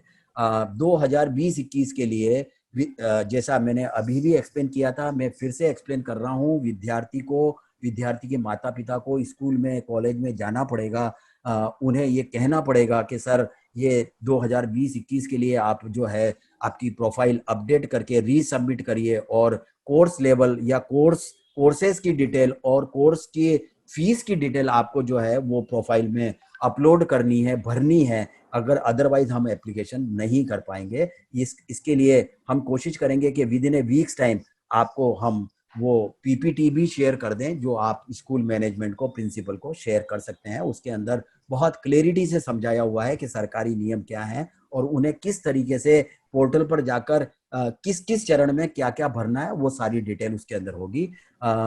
विद्यार्थी को इस साल अमाउंट नहीं भरना है फीस का, वो ऑटोमेटिक पकड़ेगा, इसलिए जो है फीस का रकम नहीं भरें। अगर वहां कर्सर रुक रहा है और मैनुअल भरने की जो है वो स्थिति दर्शाता है, तो आप कुछ भी रकम भर दें। रिन्यूअल के केस के एप्लीकेंट्स के लिए मैं बात कर रहा हूं, तो कुछ भी रकम भर दें, एक बार उसको भर के एप्लीकेशन का काम पूरा कर दें, हम उसे डिफेक्ट करवा लेंगे। या स्कूल मैनेजमेंट को भी अधिकार है, जब वो वेरिफिकेशन करते हैं तो कोई गलतियां हैं स्पेशली इसके अंदर क्लास के अंदर या फीस स्ट्रक्चर में, तो वो सुधारने का उनको भी अधिकार है, वो सुधार लिया जाएगा। आप खाली ना छोड़ें, अगर वो वहां पर कर्सर नहीं रुक रहा है इसका मतलब वो ऑटो पकड़ लेगा, और जो भी ऑटो रकम पकड़ता है उससे आप घबराएं नहीं, आप आगे बढ़ जाएं, एप्लीकेशन करें। Student need not to fill the amount fee, और student may face any other problem also, जो मैंने अभी कुछ प्रॉब्लम्स बताई है, इसके अलावा भी शायद कुछ प्रॉब्लम्स आ सकती हैं, उसके लिए आप हमसे संपर्क कर सकते हैं। मित्रों, एक खुशी की बात है कि अभी तक कंप्यूटर से ही मोस्टली एप्लीकेशंस होती थी, और इसके लिए मोबाइल एप्लीकेशन नहीं थी। हालांकि एप्लीकेशन मोबाइल से हो रही थी, लेकिन अब इसके लिए अधिकृत रूप से नेशनल स्कॉलरशिप NIC ई गवर्नमेंट मोबाइल ऐप जो है लॉन्च कर दी गई है। ये इसमें आपको अपने मोबाइल में डाउनलोड करना पड़ेगा। डाउनलोड में जाइए, और इसमें बहुत सारी आपको एप्लीकेशंस नजर आएंगी। उसमें से ये जो फोटो आप देख रहे हैं हमारे राष्ट्रीय चिन्ह का, ये वाली जो ऐप है उसको आप क्लिक करेंगे, उसको डाउनलोड करेंगे, और उसके बाद आप एप्लीकेशन प्रोसेस कर सकेंगे। नियम अगर आपने सब समझे हैं तो आसानी से आप एप्लीकेशन प्रोसेस कर पाएंगे। मित्रों, ये 3 योजनाएं जो हैं वो प्री मैट्रिक, पोस्ट मैट्रिक और मेरिट कम मींस, ये नेशनल पोर्टल से गवर्न होती हैं। एक योजना अल्पसंख्यक मंत्रालय की और है, जो हमारी बेटियों के लिए, छात्राओं के लिए है, जिसका नाम है बेगम हजरत महल नेशनल स्कॉलरशिप। इसमें ये कई सालों से चल रही है।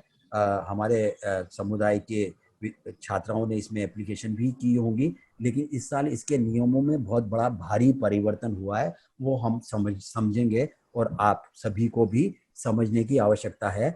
ये सिर्फ 4 कक्षाओं 9वीं, 10वीं, 11वीं और 12वीं की छात्राओं के लिए ये स्कॉलरशिप है, और इसमें 50% मार्क्स पिछले वर्ष में प्राप्त किए हों वो आवश्यक है। एनुअल इनकम 2 लाख रुपए से अधिक नहीं होनी चाहिए। देखिए, यहाँ पर एक एडवांटेज नजर आ रहा है।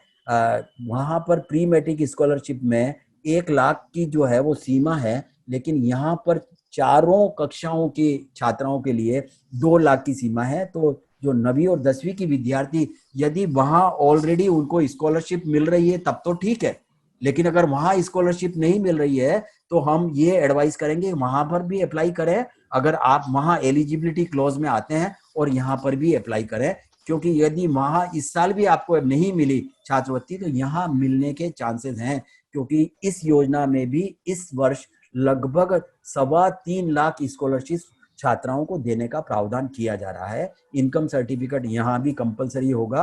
अनाउंसमेंट ऑफ स्कीम इस साल के लिए हो चुका है।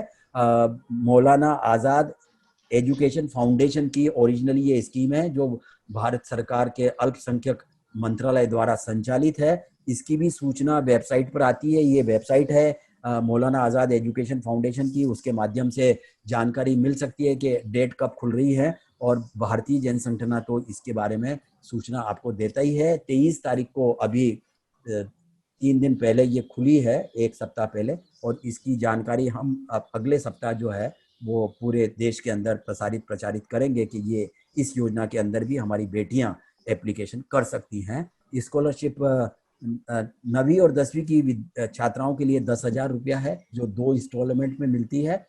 एक साल, पहले साल आधी मिलेगी, अगले साल एडमिशन प्रूव करने पर जो है वो आधी और मिलेगी। इसी तरीके से 11वीं और 12वीं की छात्राओं के लिए 12,000 रुपया तक देने का प्रावधान है। सिलेक्शन क्राइटेरिया जो है वो मेरिट लिस्ट बेस है, यानी जिनके मार्क्स ज्यादा हैं उनको जो है मेरिट लिस्ट में उनको प्रथम स्थान मिलेगा, प्रायोरिटी उनको मिलेगी। अभी पिछले साल तक इसमें नियम था कि रिन्यूअल एप्लीकेशन कर सकते हैं, लेकिन इस साल अभी ये आया है नियम कि हर साल फ्रेश एप्लीकेशन करनी पड़ेगी, यानी रजिस्ट्रेशन भी करना पड़ेगा और फ्रेश एप्लीकेशन भी करनी पड़ेगी। और जितने भी डॉक्यूमेंट्स हैं, क्योंकि अभी पिछले साल तक ये कायदा था कि इसकी पीडीएफ प्रिंट लेकर सारे डॉक्यूमेंट्स लगाकर दिल्ली भेजने होते थे मौलाना आजाद एजुकेशन फाउंडेशन के ऑफिस में। अब वो सिस्टम निकाला गया है, यहाँ ही अपलोड, ऑनलाइन एप्लीकेशन में अपलोड करने पड़ेंगे और डॉक्यूमेंट्स जितने भी मांगे गए हैं।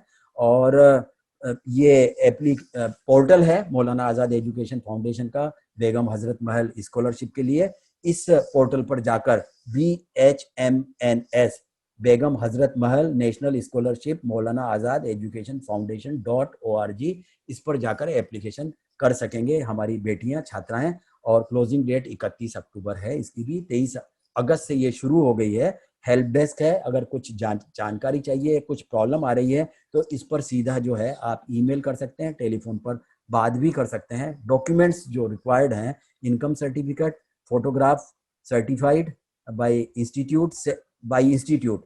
वहां पर जो है सेल्फ सर्टिफिकेशन था फोटो पर, लेकिन यहाँ इंस्टीट्यूट के द्वारा वेरिफिकेशन है फोटो का। Self certified marksheet, self declaration of minority, जैसा कि वहां पर कायदा है, इसमें जरूरी नहीं है कि माइनॉरिटी सर्टिफिकेट लगाएं। Copy of bank passbook, Aadhaar card की कॉपी, और institution verification form duly certified by the institute.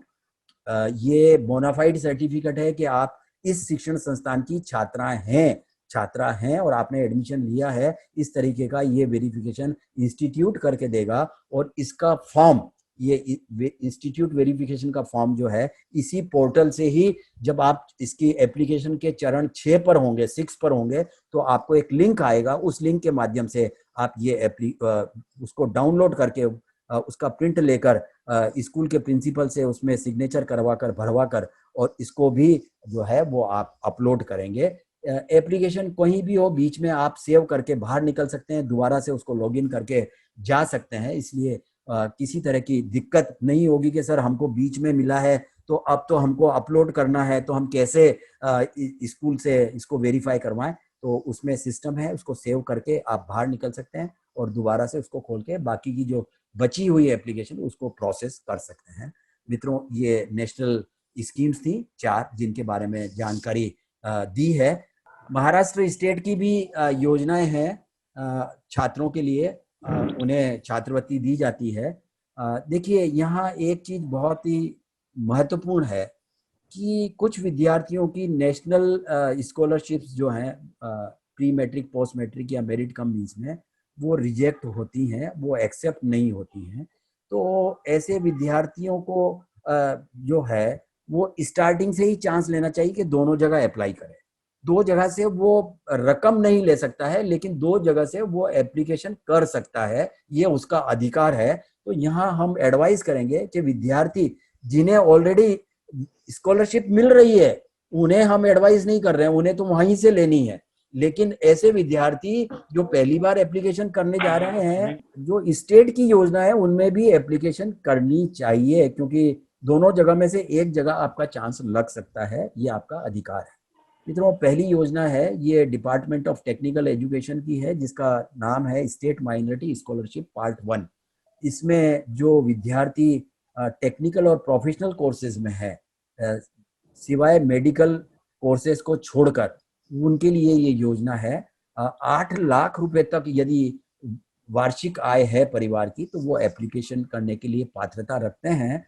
लेकिन वो विद्यार्थी महाराष्ट्र के बाहर नहीं पढ़ रहा हो, उसके लिए ये आवश्यक है कि वो महाराष्ट्र में ही पढ़ रहा हो। और बेनिफिट जो है यहाँ 25,000 रुपए तक के मिलेंगे। और बोनाफाइड स्टूडेंट होना चाहिए। बोनाफाइड स्टूडेंट का मतलब ये है कि उसने रेगुलर तरीके से किसी भी शिक्षण संस्थान में एडमिशन ले रखा है, वो प्राइवेट पढ़ाई नहीं कर रहा है, regular as a regular student वो पढ़ाई कर रहा है। और उसका एडमिशन, क्योंकि ये सब टेक्निकल और प्रोफेशनल कोर्स हैं, सीएपी के माध्यम से एडमिशन होते हैं, तो उसका एडमिशन सीएपी के माध्यम से हुआ है। ऐसे विद्यार्थी पात्रता रखते हैं और एप्लीकेशन कर सकते हैं। दूसरी स्कीम है department of medical education and research. इसके अंदर ये योजना का नाम है माइनॉरिटी स्कॉलरशिप पार्ट 1। इसमें जितने भी मेडिकल के अंदर या पैरामेडिकल या नर्सिंग के कोर्सेज हैं, इसकी लिस्ट में जाकर देखा जा सकता है कौन कौन से कोर्सेज के लिए इसमें एप्लीकेशन की जा सकती है। वो विद्यार्थी इसमें एप्लीकेशन कर सकेंगे। Maharashtra university of health science Nashik के द्वारा जितने भी कोर्सेज एफिलिएटेड हैं, जिनको एफिलिएशन है, वो कोर्सेज के विद्यार्थी इसमें एप्लीकेशन कर सकेंगे। ये पात्रता वही 8 लाख रुपया इनकम। विद्यार्थी अगर महाराष्ट्र के बाहर भी पढ़ रहा है, क्योंकि एमबीबीएस करने के लिए बाहर जाना पड़ता है, लेकिन वो विद्यार्थी भी, देखिए इंजीनियरिंग और दूसरे कोर्सेज के बारे में ये वहाँ जो है छूट नहीं है, वो विद्यार्थी महाराष्ट्र में ही पढ़ना चाहिए। लेकिन यहाँ विद्यार्थी यदि बाहर भी पढ़ रहा है तो वो एलिजिबल है, 25,000 रुपए तक छात्रवृत्ति मिलेगी। बोनाफाइड स्टूडेंट होना चाहिए, वहाँ के भी इंस्टीट्यूट का सर्टिफिकेशन लगेगा कि ये विद्यार्थी हमारी यहाँ का जो है रेगुलर स्टूडेंट है, और उसका एडमिशन सीईटी के माध्यम से हुआ है, उसने कॉम्पिटिटिव एग्जाम पास किया है, और उसके बाद उसका एडमिशन जो प्रोसीजर होता है एडमिशन का, उसके माध्यम से एडमिशन हुआ, वो विद्यार्थी इसके अंदर पात्रता रखते हैं। मित्रों, डिपार्टमेंट ऑफ हायर एजुकेशन, जो विद्यार्थी 12वीं कक्षा के बाद ग्रेजुएशन कर रहे हैं, पोस्ट ग्रेजुएशन कर रहे हैं और इस तरीके के अन्य कोर्स कर रहे हैं, डिप्लोमा कर रहे हैं, वो इस योजना के तहत पात्रता रखते हैं। वही 8 लाख रुपया इनकम क्राइटेरिया है। लेकिन विद्यार्थी महाराष्ट्र में ही पढ़ना होना चाहिए, और विद्यार्थी ने 10वीं कक्षा, इन सभी तीनों केस के अंदर विद्यार्थी ने 10वीं कक्षा महाराष्ट्र से ही, महाराष्ट्र बोर्ड से या सीबीएसई बोर्ड से, लेकिन महाराष्ट्र के किसी शिक्षण संस्थान में पढ़कर पास की है, ये जरूरी है, ये नियम के तहत है। 5,000 रुपया इसके अंदर छात्रवृत्ति देने का प्रावधान है। मित्रों, डोमिसाइल होना चाहिए महाराष्ट्र का एलिजिबिलिटी के लिए, और 10वीं कक्षा जो है वो यहाँ से पास की होनी चाहिए। ये डॉक्यूमेंट्स की लिस्ट है, मैं इसको रिपीट नहीं कर रहा हूँ, मैं पहले भी बोल चुका हूँ, ऑलमोस्ट वही डॉक्यूमेंट है। चाहे तो आप इसका स्क्रीनशॉट ले लें, वही आधार कार्ड, इनकम सर्टिफिकेट या passport size photo etcetera etcetera, वही नियम है इसके, वही जेरोक्स कॉपी फीस की लगानी है दुनिया, और डोमिसाइल। लेकिन इसके अंदर 2 चीजें चाहिएगी जो तहसीलदार से लेनी है। पहला तो इनकम सर्टिफिकेट फैमिली का, और दूसरा डोमिसाइल सर्टिफिकेट। डोमिसाइल सर्टिफिकेट का मतलब ये है कि आप मूल निवासी महाराष्ट्र के हैं, वो सर्टिफिकेट आपको तहसीलदार से मिलेगा। ये दोनों सर्टिफिकेट इन योजनाओं में, महाराष्ट्र की जो योजनाएं हैं उनमें लगाना आवश्यक होगा, अन्य डॉक्यूमेंट्स के अलावा। ये भी जो है डॉक्यूमेंट्स सब एप्लीकेशन के साथ अटैच करके और शिक्षण संस्थान में जमा कराने का प्रावधान होता है इसमें भी, क्योंकि इसमें भी ऑनलाइन एप्लीकेशन ही होती है।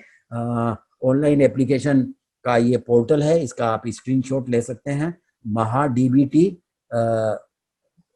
और ये mah.it.gov.in, ये इसकी पोर्टल है। इसके ऊपर जाकर एप्लीकेशंस होती हैं। रजिस्ट्रेशन एंड फ्रेश एप्लीकेशंस एक बार करनी है, उसके बाद रिन्यूअल एप्लीकेशन होगी जब तक उस कोर्स के अंदर आप पढ़ रहे हैं।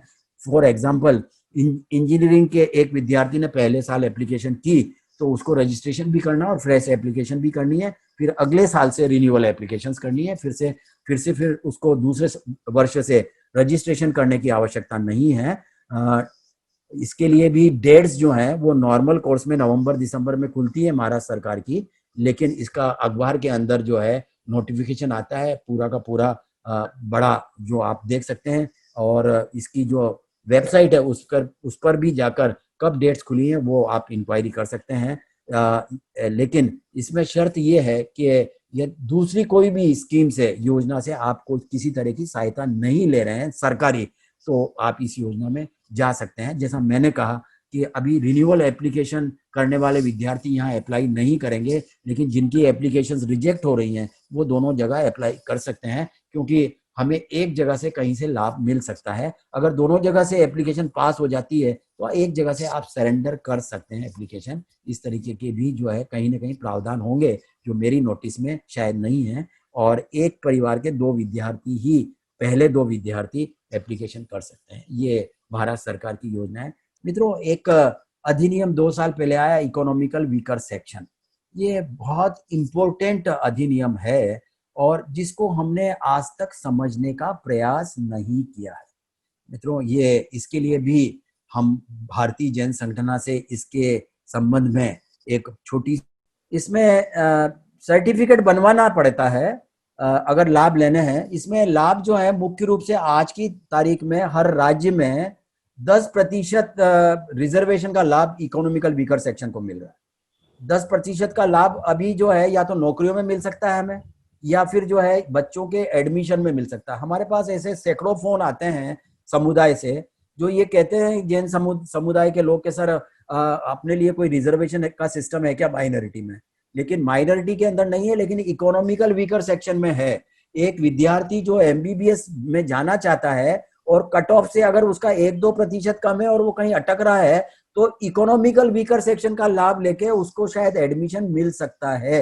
ये जो है बहुत महत्वपूर्ण है, और इसलिए समाज के लोगों को इकोनॉमिकल वीकर सेक्शन में यदि वो उसमें पात्रता रखते हैं 8 लाख से कम, और कुछ दूसरे नियम भी है जिसकी मैं अभी चर्चा करने वाला हूं, अगर उसमें वो फिट बैठते हैं तो ये जो है सर्टिफिकेट इशू करा लेना चाहिए। इसके अंदर ये सारे के सारे income certificate, caste certificate, domicile certificate, property certificate, photo, property certificate भी तहसीलदार के द्वारा मिलता है, photo, notary authorise self declaration है, पैन कार्ड, बैंक स्टेटमेंट और आधार कार्ड, ये सब जो हैं इतने डॉक्यूमेंट्स अगर आप जो है इकट्ठे करके तहसीलदार को अप्लाई करिए, और तहसीलदार से इनकम एंड असेट सर्टिफिकेट बोला जाता है। ईडब्ल्यूएस का जो सर्टिफिकेट है उसका नाम है इनकम एंड असेट सर्टिफिकेट।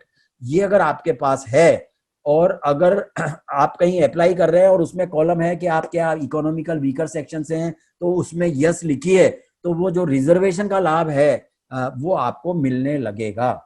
ये बहुत इंपॉर्टेंट है, इसको समझने की आवश्यकता है, ये लाभ लेने की आवश्यकता है। इसका फॉर्म जो है तहसीलदार ऑफिस से भी मिल सकता है, और जो स्टेशनरी में डील करते हैं उनसे भी ये फॉर्म जो है अवेलेबल है। आप जो है आज ही इसके लिए अप्लाई करें, ऐसा मेरा निवेदन है। मित्रों, शिक्षण संस्थान के लिए भी विद्यार्थियों के लिए एजुकेशन लोन की भी एक योजना है, national minority development financial corporation. ये अल्पसंख्यक मंत्रालय भारत सरकार की एक ऑटोनोमस बॉडी है जो पूरे देश में अल्पसंख्यक समुदाय के विद्यार्थियों को शैक्षणिक लोन देने का काम करती है। लेकिन ये लोन जो है ये विद्यार्थियों को राज्य सरकार के माध्यम से मिलता है, और राज्य सरकारें एक कॉरपोरेशन का गठन करती है और उनके माध्यम से ये लोन देने का काम होता है। मित्रों, इसमें 2 योजनाएं हैं, क्रेडिट लाइन नंबर 1 और क्रेडिट लाइन नंबर 2। फर्क इतना है कि कुछ रकम जो है वो अधिक है, और लोन की पहले में 20 लाख है और क्रेडिट लाइन नंबर 2 में 30 लाख है, और इनकम क्राइटेरिया जो है उसमें फर्क है। यहाँ पर क्रेडिट लाइन नंबर 1 में जिन परिवारों की आय ग्रामीण क्षेत्र के 98,000 है और शहरी क्षेत्र में 1,20,000 है, वो इसके लिए एंटाइटल हैं, लेकिन सिर्फ 3% ब्याज की दर पर ये लोन उपलब्ध हो सकता है। और इसमें क्रेडिट लाइन नंबर 2 में ये क्राइटेरिया इनकम का 6 लाख है, और इसमें भी 20 लाख और 30 लाख रुपया देश में और विदेश में पढ़ने के लिए लोन मिल सकता है। लेकिन रेट ऑफ इंटरेस्ट इसके अंदर थोड़ी ज़्यादा है। लड़कियों के लिए, छात्राओं के लिए 5% और छात्रों के लिए ये 8% है। लेकिन इसमें क्योंकि ये राज्य सरकार के द्वारा चलाई जाती है, implementation through state channelize agency, और यहाँ पर महाराष्ट्र में Maulana Azad minority development finance corporation ये योजना का संचालन करता है। और ये महाराष्ट्र मौलाना Azad minority development finance corporation अपने तरीके से ये 20 और 30 लाख रुपया नहीं देता है, मात्र 2.5 लाख रुपए से लेके 5 लाख रुपए तक की इनकी अलग अलग योजनाएं हैं। पहली योजना राजीव गांधी एजुकेशन लोन है, इसके तहत 5 लाख रुपए तक लोन मिलता है वो ग्रामीण क्षेत्र के लोगों को, जो 98,000 और 1 लाख और 20 लाख जो है ये है। इसमें इंटरेस्ट रेट 3% ही है। ऑनलाइन एप्लीकेशन करनी है, और ये वेबसाइट है, ये नोट कर लें, क्योंकि महाराष्ट्र से हमारे पास बहुत फोन आते हैं कि सर हमको पैसा कहाँ से मिलेगा, सहायता कहाँ से मिल सकती है। तो ये स्कॉलरशिप को जो है आप नोट कर लें या इसका स्क्रीनशॉट ले लें। 5 लाख रुपए तक जो है अगर आप पात्रता रखते हैं तो इनकी योजनाओं के अंदर आपको लाभ मिल सकता है, ये मौलाना Azad minority development finance corporation से। साथियों, इसके बाद पढ़ो परदेस एक योजना है, जो विद्यार्थी विदेश में जाते हैं और शेड्यूल बैंकों से लोन लेते हैं, ऐसे विद्यार्थी यदि उनको इंटरेस्ट सब्सिडी थोड़ी बहुत मिलती है, ये पढ़ो परदेस योजना के तहत उन्होंने जो लोन लिया है, और इसमें वही छात्र एलिजिबल हैं जो पीजी या एमफिल करने जा रहे हैं। अभी बहुत कॉमन हो गया है कि विद्यार्थी 12वीं कक्षा के बाद ही इंजीनियरिंग करने को या एमबीए करने को विदेश चले जाते हैं। ऐसे विद्यार्थियों के लिए ये योजना नहीं है, सिर्फ उन विद्यार्थी के लिए जिन्होंने डिग्री यहाँ से ली है और पोस्ट ग्रेजुएशन यहाँ से किया, चाहे इंजीनियरिंग किया हो या एमबीबीएस किया हो या और कुछ किया हो, और आगे उच्च शिक्षा के लिए जा रहे हैं, पोस्ट ग्रेजुएशन के लिए जा रहे हैं या फिर एमफिल या पीएचडी करने के लिए जा रहे हैं। ऐसे विद्यार्थियों के लिए ये योजना है, और उसके लिए उन्होंने जो नेशनल शेड्यूल बैंक से लोन लिया है, उस बैंक का जो इंटरेस्ट है, जो कोर्स पीरियड का इंटरेस्ट है और प्लस मोरेटोरियम पीरियड, वो केंद्र सरकार विद्यार्थी के बिहाफ पर बैंक को पे करती है। यानी दूसरे शब्दों में कहे तो विद्यार्थी को उस पीरियड जो मोरेटोरियम पीरियड तक है, या कोर्स पीरियड प्लस 6 महीना या अधिकतम 1 वर्ष, एक से फॉर एग्जांपल के एक विद्यार्थी ने इंजीनियरिंग यहाँ से किया है, अब वो पोस्ट ग्रेजुएशन वहां से कर रहा है, एमई वहां से कर रहा है, तो 2 साल का कोर्स है उसका वहां पर, तो 2 साल प्लस 6 महीने 2.5 वर्ष या अधिकतम 3 वर्ष के लिए जो है वो इस अवधि का इंटरेस्ट केंद्र सरकार बैंक को देगी, और उसके बाद का जो शेष पीरियड है उसका जो इंटरेस्ट है वो विद्यार्थी को वहन करना होगा। ये स्कीम है। इसके लिए बैंक को ही, जहां से हम लोन ले रहे हैं, उन्हें ही बताना है कि हम अल्पसंख्यक समुदाय के हैं और हमें पढ़ो परदेश में जो है वो लोन लेना है या अप्लाई करना है। तो बैंक जो है एक उनके पास अवेलेबल होता है एक सॉफ्टवेयर जो बैंक का है, और उसमें सारी डिटेल फीड की जाती है जो मिनिस्ट्री तक पहुंच जाती है, और उसके बाद उनकी एप्लीकेशन कंसीडर होती है। ये योजना है पढ़ो परदेश की। ये देखिए, अभी हमने कहा था कि सर्टिफिकेट माइनॉरिटी का नहीं लगता है, तो ये सेल्फ डिक्लेरेशन का सर्टिफिकेट है। ये आप चाहे तो इसका स्क्रीनशॉट ले लें, ये वेबसाइट पर भी, माइनॉरिटी की वेबसाइट पर भी अवेलेबल है, सभी योजनाओं के अंदर ये दिया गया है। ये ही भरकर इसमें यहाँ जैन आपको टिक कर देने का है, अपना नाम, अपना एड्रेस और पिताजी का नाम लिखना है, नीचे सिग्नेचर करके जो डॉक्यूमेंट्स आपको लगाने हैं उसमें ये डॉक्यूमेंट भी मांगा जाता है, ये डॉक्यूमेंट लगाना है। ये माइनॉरिटी सर्टिफिकेट का पर्पस सर्व करता है। ये बहुत महत्वपूर्ण है। जो लोग यहाँ उपस्थित हैं वो चाहें तो ये इसका शॉट ले लें, और हम भी बीजीएस से इसको जो है इसको सर्कुलेट आगे इसी वीक में हम करवा देंगे। ये जितनी भी योजना हैं वो उनसे संबद्ध वेबसाइट्स हैं वो हमने आपको यहाँ दी हुई हैं, इसका भी आप स्क्रीनशॉट ले सकते हैं। minority affair.gov.in, ये अल्पसंख्यक मंत्रालय भारत सरकार की योजना है। आपको कोई भी योजना पढ़नी हो, मैंने स्टार्टिंग में कहा था कि ये 10 योजनाएं हैं, वो 10 योजनाएं सब इस पर जो है स्कीम्स में जाकर आप पढ़ सकते हैं। ये जो प्रीमियर इंस्टीट्यूशंस की बात की थी उसकी लिस्ट आप प्राप्त कर सकते हैं। पोस्ट मैट्रिक में और मेरिट कम मींस में कौन कौन से कोर्स हैं उसकी जानकारी आप यहाँ से प्राप्त कर सकते हैं। सारी की सारी जानकारी आपको minorityAffairs.gov.in से मिलेगी। दूसरा जो है ये नेशनल पोर्टल है, इस पर जाकर आप एप्लीकेशन कर सकते हैं। NMDFC जहाँ जिसकी अभी मैंने चर्चा की कि लोन मिलता है, उनकी योजनाएं, ओरिजिनल योजना क्या है, हालांकि राज्य सरकार चलाती है, योजनाओं में काफ़ी परिवर्तन कर देती हैं, लेकिन ओरिजिनल योजना क्या है अगर समझना है तो NMDFC पर जाया जा सकता है, उनसे कॉरेस्पॉन्डेंस भी किया जा सकता है। मौलाना आज़ाद की हमने हज़रत बेगम महल अभी योजना की बात की। इसके अलावा जो MPhil या PhD कर रहे हैं, जिसकी आज हमने यहाँ चर्चा नहीं की है समय के अभाव में, वो उनको फेलोशिप मिलती है, मौलाना आज़ाद फेलोशिप। वो योजनाएं क्या हैं उनको समझने के लिए आप इस वेबसाइट पर जाकर अध्ययन कर सकते हैं।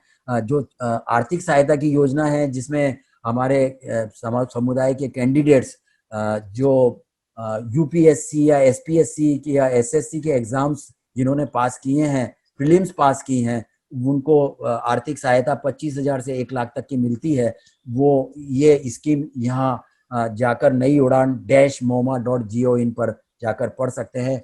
और जो लास्ट में जो महाराष्ट्र सरकार की ये वेबसाइट है, इस पर जाकर आप एप्लीकेशन कर सकते हैं। साथियों, इसके अतिरिक्त मित्रों BGS व्हाट्सएप अपडेट सर्विस चलाता है और बहुत बड़े स्तर पर लोग जुड़े हुए हैं जिनको सारी सूचनाएं हम समय समय पर देते हैं। जैसे अभी कुछ दिन पूर्व ये स्कॉलरशिप या पोर्टल खुला और 16 अगस्त से तो हमने ये सूचना जो है वो समाज में प्रसारित की व्हाट्सएप अपडेट सर्विस से। और अभी और भी हम बहुत सारी जानकारियां आपको देने वाले हैं।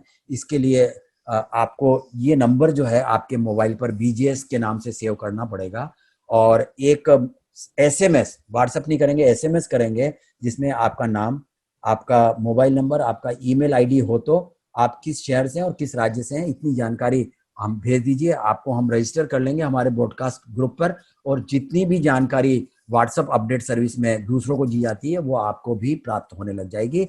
आई रिक्वेस्ट कि आप इसका फोटोग्राफ ले लें, ये नंबर नोट कर लें और इस पर आप रजिस्ट्रेशन अवश्य करा लें। बहुत सारी जानकारियां हम देते हैं, बहुत यूजफुल जानकारियां अल्पसंख्यक योजनाओं से संबंधित होती है, जिसको आप अगर लाभ लेना चाह रहे हैं तो बहुत अच्छी बात है, लेकिन आगे भी आप इसको आपके ग्रुप्स में भेज सकते हैं, उनसे शेयर कर सकते हैं। ये एक बहुत अच्छा सेवा का काम है जिसमें आप सहभागी बन सकते हैं। तो यहाँ रजिस्टर अवश्य करा लें। मैं समझता हूँ कि आपने इतनी देर में ये नंबर जरूर आपके पास नोट कर लिया होगा या इसका स्क्रीनशॉट ले लिया होगा। मित्रों, ये एक लिंक है bit.ly/queries। ये एक हमारा लिंक है। इसके ऊपर यदि आप कोई भी क्वेरी भेजेंगे, कोई भी क्वेरी, तो आपको 24 आवर्स के अंदर जवाब आएगा। ये इस तरीके का गूगल फॉर्म खुलता है जिसके अंदर आपका नाम लिखना है, आपका मोबाइल नंबर, आपका कॉन्टैक्ट नंबर और आपकी क्वेरी डालनी है। आपको जो है 24 आवर्स में जवाब आ जाएगा। इसके अतिरिक्त मित्रों, अगर आप मुझे भी संपर्क करते हैं, ये मेरा नंबर है, मेरा ईमेल आईडी है, इस पर भी अगर आप चाहें तो मुझे संपर्क कर सकते हैं। मैं अवेलेबल रहता हूँ। मुझे विद्यार्थियों से बात करना बहुत अच्छा लगता है, उनकी समस्याओं का समाधान, उनको मार्गदर्शन देना, ये मैं कर्तव्य समझता हूँ और ये कर भी रहा हूँ मैं पिछले कई सालों से। मैं आपका धन्यवाद करता हूँ, आप इस वेबिनार में जुड़े हैं